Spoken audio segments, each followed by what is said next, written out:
Now tell us a little about Dominion. Dominion is a company that makes voting machines and voting calculation machines. That's correct. They've got full end-to-end election, equipment and software. And the actual software in the Dominion machine, is that Dominion software or is it someone else's? Dominion is more of a hybrid. Over the years, they've acquired other voting companies, Sequoia and Premier.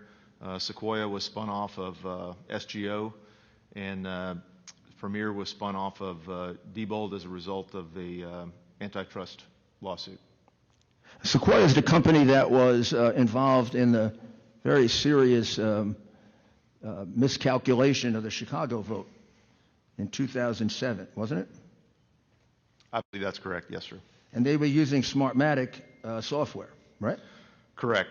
And the software, the licensing agreements are pretty well. It's a good spider chart for all of these companies. They all share a common DNA in the software code. And that company, Smartmatic, their roots are in Venezuela, isn't that right? Yes, sir. Hugo Chavez was one of the founders, and invested, I think, 28% ownership in the initial setup of the SGO election systems. And they have been involved in several South American elections that were fixed, altered. Argentina, Bolivia, Singapore, Venezuela, Italy, several. And just to simplify things, and we can make this available to you, and we have several witnesses that go back to that period of time who were involved in the vote fixing, who have looked at the vote pattern in Arizona and elsewhere and said that the pattern matches the way in which Dominion and Smartmatic, companies like that, fix votes. Isn't that right? Yes, sir. And let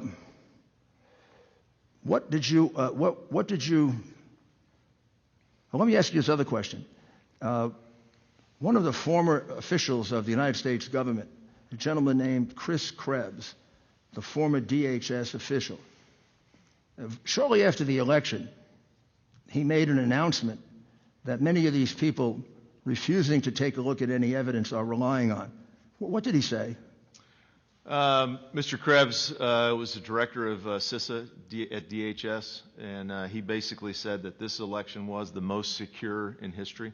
The most what? Most secure in history. The most secure in history. I have confidence in the security of this election because I know the work that we've done for 4 years in support of our state and local partners. I know the work that the intelligence community has done, that the Department of Defense has done, that the FBI has done, that my team has done. And partially that was because the states do an excellent job of validating voter rolls, and that this equipment is not connected to the internet. That was in his.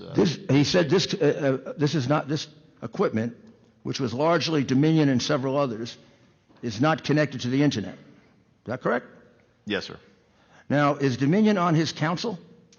Dominion was on Mr. Krebs' Election Security Advisory Council. And is there, and we'll get to it with the witness, is there substantial evidence, not only here in Arizona, but in other states like what we presented in Pennsylvania, that Dominion was in fact connected to the internet? Are you referring to information other than the user's manual? Well, let's go back to the user's manual. Tell them about the user's manual. The Dominion Suite user's manual is about 1.5 inches thick.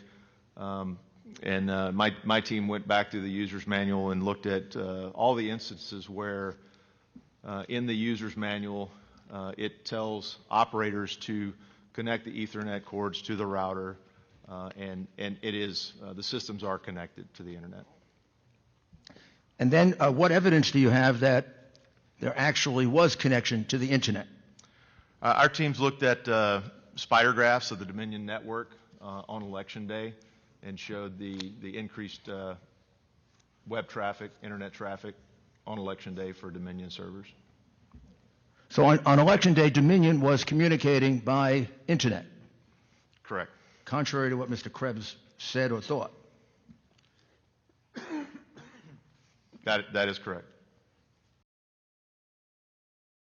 And if you look up on the screen, that's exactly what, let me see if I can, do I need to put this at full screen, or is it a better view? I think you need to explain it. So this is a Spiderfoot reconnaissance tool that looked at DominionVoting.com network that was analyzed on November 3rd. And basically this shows vulnerabilities. It shows volumetric internet traffic, the raw data. It shows all of the web servers, physical coordinates, all the vulnerabilities that are associated with the server. But basically, it does show that this was connected to the internet on voting day, and the volume of traffic was significant, and the vulnerabilities there are plenty of vulnerabilities that hackers could penetrate the system.